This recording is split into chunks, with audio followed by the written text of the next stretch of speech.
My YouTube channel समग्र शिक्षा जानकारी।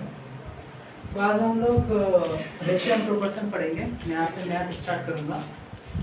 तो रेशियो एंड प्रोपोर्शन स्टार्ट करते हैं। रेशियो मतलब होता है कोई भी दो नंबर का मतलब सिंपलेस्ट फॉर्म वाला फ्रैक्शन। जैसे यहाँ पे 1:2 है, ये रेशियो हो गया, या इसे ऐसे भी ले सकते हैं, 1/2 भी ले सकते हैं। अब मान लेते हैं कोई नंबर है 12 है और कोई नंबर बी है ये 48 है, तो इन दोनों का रेशियो क्या हो जाएगा? a/b ऐसे डिनोट भी कर सकते हैं या a:b ऐसे भी डिनोट कर सकते हैं। तो 12:48। अगर मैंने कहा रेशियो होता है सिंपलेस्ट फॉर्म, तो इसलिए काटना पड़ेगा 12 1 टाइम्स 12 4 जा 48। तो इन दोनों का सिंपलेस्ट फॉर्म हो जाएगा, यानी रेशियो हो जाएगा 1:4।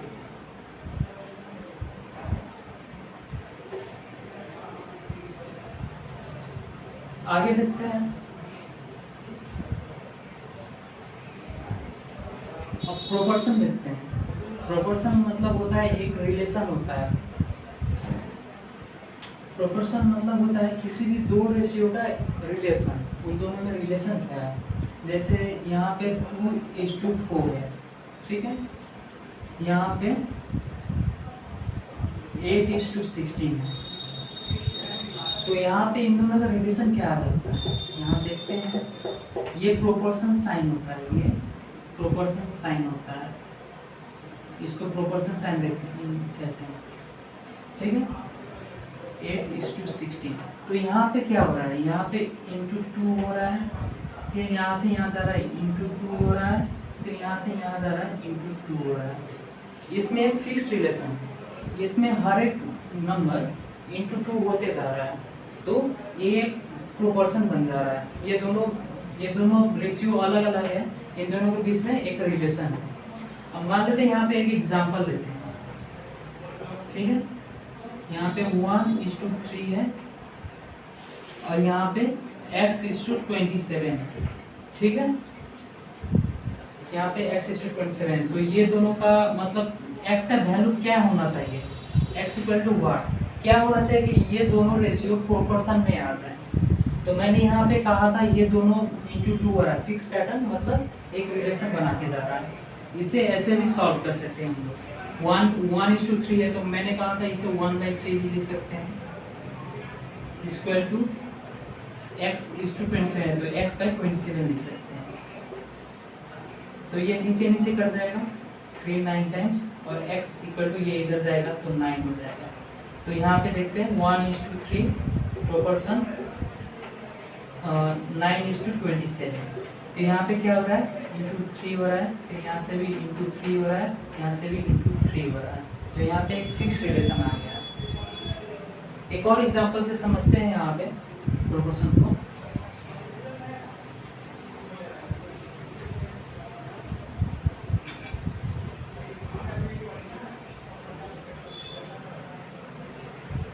जैसे यहाँ पे 1:4 हुआ, ठीक है, यहाँ पे x:64 दिया गया।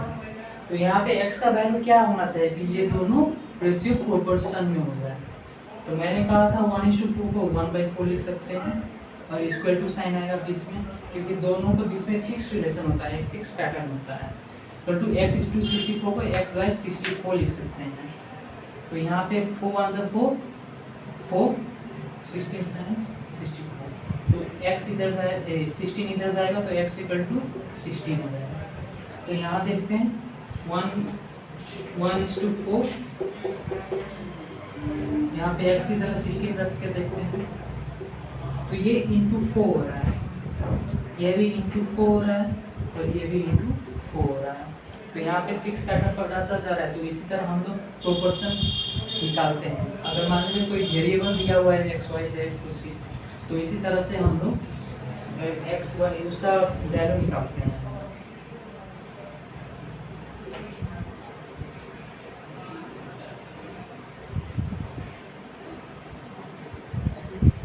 अब एक सिंपल से एग्जांपल देखते हैं रेशियो का। इफ a = 12 and b = 56, then a/b=1। तो देखते हैं a/b, तो a/b को हम लोग लिख सकते हैं 12:56। इन दोनों में 4 से कट जाएगा, ये भी कट जाएगा, ये भी कट जाएगा। 4 3 जा 12, 14 से 56। तो यहाँ पर a/b का वैल्यू आ जाएगा 3:14 आ जाएगा। तो ये a/b का सिंपलेस्ट फॉर्म। आगे कुछ और एग्जांपल्स देखते हैं, कुछ थोड़ा लेवल बढ़ाते हैं।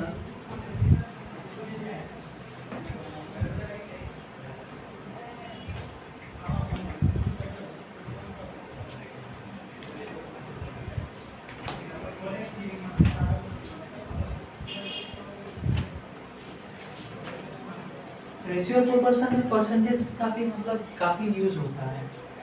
तो पहले परसेंटेज का मतलब वैल्यू देख लेते हैं, उसमें फ्रैक्शन का वैल्यू कितना होता है। काफ़ी बार दे देता है 28.56%। तो मतलब ये सब निकालना थोड़ा मुश्किल हो जाता है। मान लीजिए अगर ये दे दिया तो 1550 दे दिया, 28.56 कैलकुलेट करना ये काफ़ी टफ हो जाता है। तो ऐसे परसेंटेज के लिए फ्रैक्शन का भी उपयोग किया जाता है। तो मैं वो पहले लिखवा देता हूँ, उसके बाद थोड़ा क्वेश्चन का ध्यान दिया जाएगा। इसमें कहें अगर 1 दिया हुआ है, अगर 1 ऐसे दिया हुआ है तो ये 100% होता है। ये फ्रैक्शन के ये 1/1, ये 1 मतलब 1/1 होता है। तो 1 एक भाग का एक अगर ले लिया जाए तो हम लोग पूरा ले रहे हैं, तो मतलब हम लोग 100% ले रहे हैं, तो ये 100% होता है। और दूसरा देखते हैं 1/2 लेते हैं, तो ये होता है 50%। 1/3 लेते हैं, ये होता है 33 और 1/3%। 1/4 लेते हैं तो ये होता है 25%। और 25% को हम लोग 1/4 भी लिख सकते हैं। 1/3 को हम लोग 33 और 1/3% लिख सकते हैं, या 33.33% भी लिख सकते हैं। ऐसे सब कहीं भी ये भी लिखा हुआ दिखता है, यहाँ बार भी लगाया हुआ दिखता है। इसका मतलब ये है कि 3 जैसे 33.3333 ऐसे जा रहा है, ये बार का मतलब होता है। इरेशनल नंबर में ये बार यूज किया जाता है। और 1/5 लेते हैं तो ये होता है 20%। इसे निकालते कैसे हैं, जैसे 1/2 हो गया, तो 1/2 को हम लोग फ्रैक्शन को परसेंटेज में लेने के लिए क्या करते हैं, इंटू 100 कर देते हैं, तो ये 50 हो जाता है, तो ये 50% हो जाता है। ऐसे मैं फिर रिपीट कर रहा हूँ, जैसे ये 1/2 हो गया, ठीक है। हम लोग फ्रैक्शन को कभी भी परसेंटेज में ले जाना है, कन्वर्ट करना है, तो हम लोग 100 से मल्टीप्लाई करते हैं। तो 1/2 इंटू 100, तो ये 50 हो जाता है, ये इक्वल टू 50%। ओके। और यहाँ पे 1/3 का भी देख लेते हैं। 1/3 इंटू 100 करेंगे तो ये हो जाता है 100/3, या इसे 33 और 1/3% भी लिख सकते हैं। ये हो गया 1/4, तो 1/4 इंटू 100, तो ये 25 टाइम्स काटता है, तो 25%। वैसे ही आगे भी हो जाएगा। और आगे का वैल्यू देखते हैं। 1/5 हो गया। अब 1/6 लेते हैं। 1/6 मतलब हो जाता है 16 होल 2/3%, या 16.66%। ठीक है। अगर 1/7 लेते हैं तो 14.28%, 14.28%। ठीक है। और 1/8 लेते हैं तो ये हो जाएगा 12.5। अगर 1/8 लेते हैं तो ये हो जाता है 12.5%। 1/9 लेते हैं तो 11.09%। ओके। या इसे ऐसे भी लिख सकते हैं 11 होल 1/9%। और 1/10 लेते हैं तो ये हो जाता है 10%।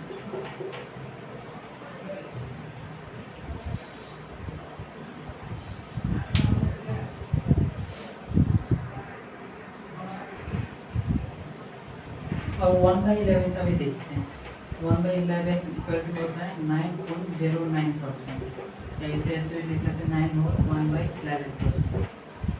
ये बहुत ज़्यादा ज़रूरी है क्योंकि ये काफ़ी ज़्यादा चैप्टर्स में यूज़ होता है, कभी कभी मेंस्ट्रुएशन में भी यूज़ होता था, प्रॉफिट एंड लॉस में यूज़ होता है, रेशियो प्रोपोर्शन हो गया, फिर परसेंटेज में, ये काफ़ी ज़्यादा ज़रूरी है।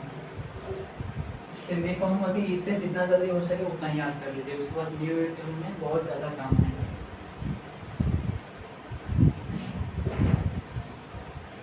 आई होप ये सब ने आपने कॉपी कर लिया होगा, और नहीं किया है तो वीडियो पॉज कीजिए, उसके बाद कॉपी कर लीजिए और इसे अच्छे से याद कर लीजिए, ये बहुत ज़्यादा काम आने वाला है आपकी।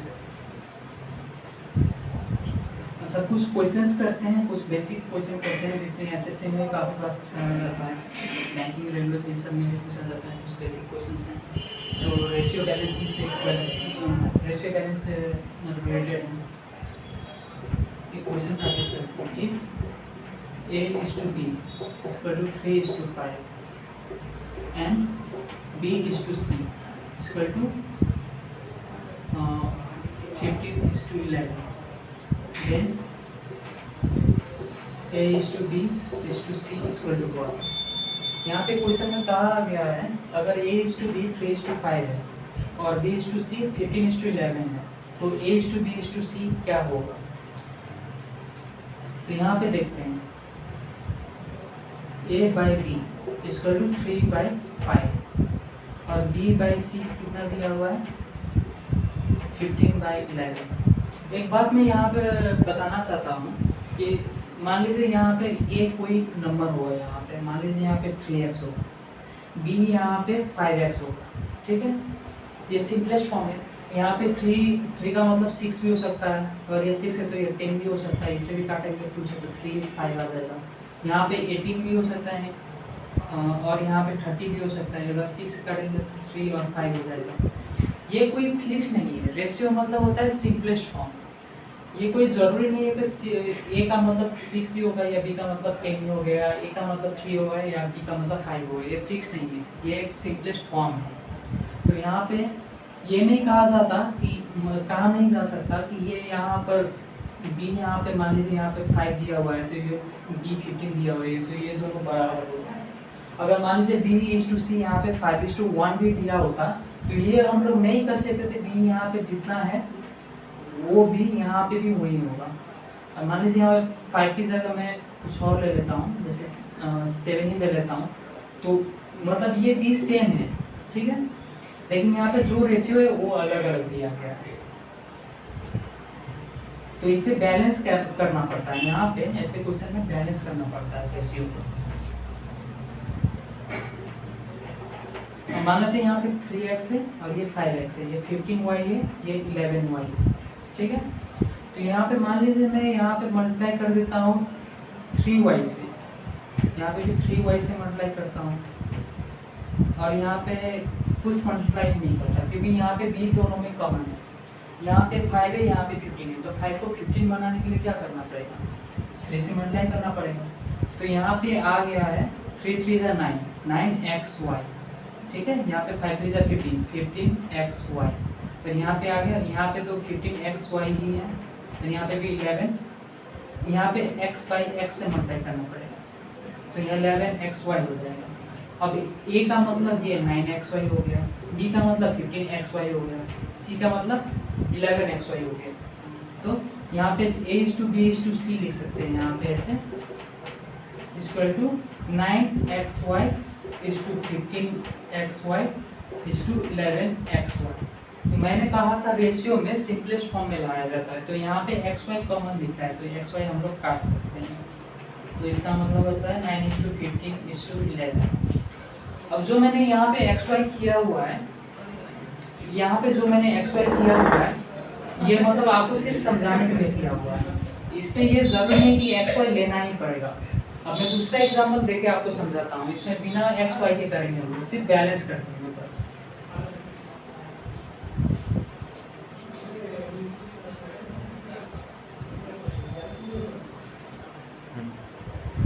दूसरा क्वेश्चन देखते हैं यहीं पे, इसमें हम लोग बिना xy लिए करेंगे, वो xy सिर्फ आपको समझाने के लिए था कि कि लास्ट में एक्स वाई कट ही जाएगा, कैसे भी एक्स वाई कटना ही है, क्योंकि रेशियो सिंपलेस्ट फॉर्म में होता है, उसमें जो भी कॉमन आएगा, कोई नंबर भी कॉमन आ जाता है या कोई वेरिएबल भी कॉमन आ जाता है, तो हम लोग उसे काट के हटा सकते हैं, तो वो लेने ना लेने से कोई फर्क ही नहीं पड़ेगा। तो यहाँ पे देखते हैं if a is to b equal to 6 is to 7 and b is to c equal to 5 is to 9, तो a is to b is to c equal to 1। तो यहाँ पे देखते हैं a बाई बी यहाँ पे 6/7 दिया हुआ है और b बाई सी यहाँ पे 5:9 दिया हुआ है। तो यहाँ पे b दोनों में कॉमन है, तो इसका मतलब हम लोग को b को इक्वल करना पड़ेगा। अगर b को इक्वल कर देंगे तब जाके हम लोग तीनों का रेशियो एक्सप्रेस कर पाएंगे। तो यहाँ पे 5 और 7, तो 5 और 7 कहाँ पे मीट होता है, इसका मतलब 5 और 7 का एलसीएम लेना पड़ेगा। तो 5 और 7 का होता है एलसीएम 35। तो यहाँ पे ऊपर नीचे दोनों 5 से मल्टीप्लाई करना पड़ेगा, और यहाँ दो ऊपर नीचे दोनों 7 से मल्टीप्लाई करना पड़ेगा। ऐसा नहीं कर सकते यहाँ पे 5 से मल्टीप्लाई कर दिया सिर्फ नीचे, वहाँ ऊपर कुछ भी नहीं किया, इस तरह रेशियो बिगड़ जाता है। मान लीजिए यहाँ पे 1:2 है, ठीक है, इसे 1/5 यहाँ ऊपर से मल्टीप्लाई नहीं करते, सिर्फ 5 से मल्टीप्लाई 1:10, ये तो रेशियो बिगड़ गया ना। रेशियो तो हम लोग चेंज नहीं कर सकते ऐसे, तो इसलिए ऊपर नीचे दोनों तरफ मल्टीप्लाई करना पड़ता है।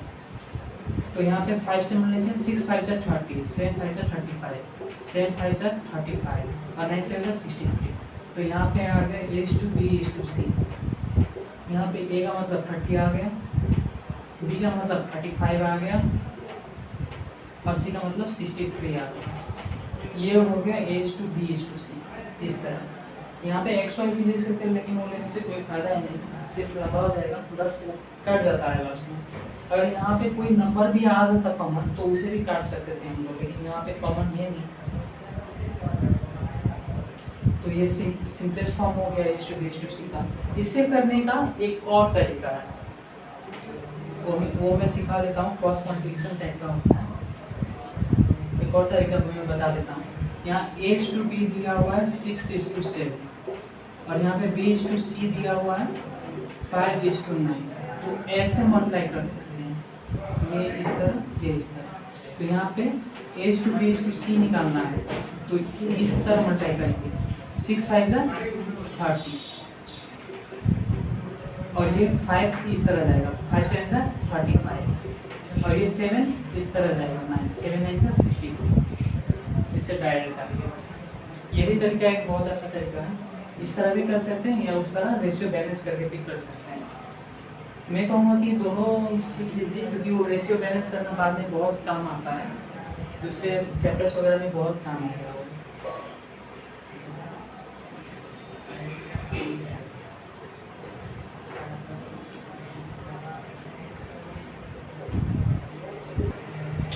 इसमें एक और क्वेश्चन का टाइप देते हैं, जैसे यहाँ पर दिया हुआ है कि 3a equal to 4b equal to 5c, then a is to b is to c equal to 4। तो यहाँ पे ऐसे क्वेश्चन है, हम लोग ऐसे भी कर सकते हैं। यहाँ पे 3a is to 4b is to equal to 4b equal to 5c दिया होगा, तो यहाँ पे a is to b is to c हो जाएगा इक्वल टू। अगर a का निकालना है रेशियो में, तो यहाँ पे a को ढक देंगे, इस तरह ढक देंगे, तो यहाँ पे b दी, यहाँ पे 4 × 5 हो जाएगा, 4 और 5 है तो 4 × 5 हो जाएगा 20। अगर b का निकालना है ऐसे ही, तो b को ढक देंगे, जिसको निकालना है उसे ढक देंगे, और 3 5 जा 15 हो गया, 20:15। और c का निकालना है, c को ढक देंगे, तो 3 4 जा 12। तो a to b to c equal to 20:15:12 हो जाएगा। इस तरह निकालना है। मैं एक होमवर्क देता हूँ आपको, वो क्वेश्चन करके आइएगा, इसी पे बेस्ड रहेगा। इफ